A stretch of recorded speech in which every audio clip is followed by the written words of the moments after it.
Ďakujem pekne, ja len chcem vás poprosiť možno v jednej veci. Sme týždeň do európskych volieb. Ja sa snažím naozaj sledovať tú situáciu a ja rešpektujem, aj keď niekto má iný názor na Európsku úniu, ale nedá mi nepovedať. Ja čítam niektoré tie statusy a nie sú to statusy od ľudí, ktorí od začiatku, od vstupu do politiky hovoria, že Brusel je zlý a tam to rozumiem, to je ich výbava. Ale čítam aj statusy, kde sú nenávistné alebo veľmi kritické k Európskej únii od predstaviteľov a najvyšších predstaviteľov výboru pre európske záležitosti.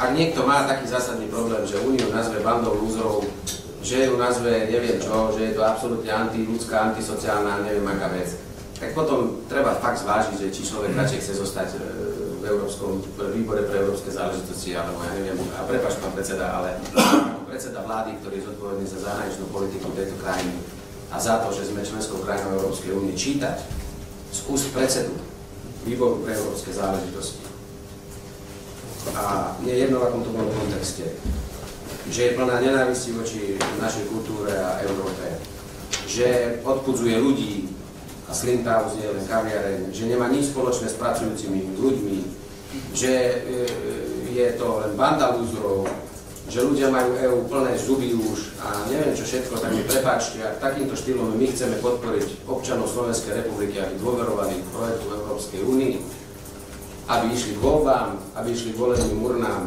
tak ja osobne ako predseda vlády si nemyslím, že sa to má robiť takouto formou a ja vám veľmi pekne ďakujem. Rusko je krásne, Rusko je múdre, Rusko je vyspelé. Roky nás o ňom klamali a roky Rusko ponižovali. No ten čas je preč, pretože ľudia otvárajú oči a vidia Rusko rásť. A Západ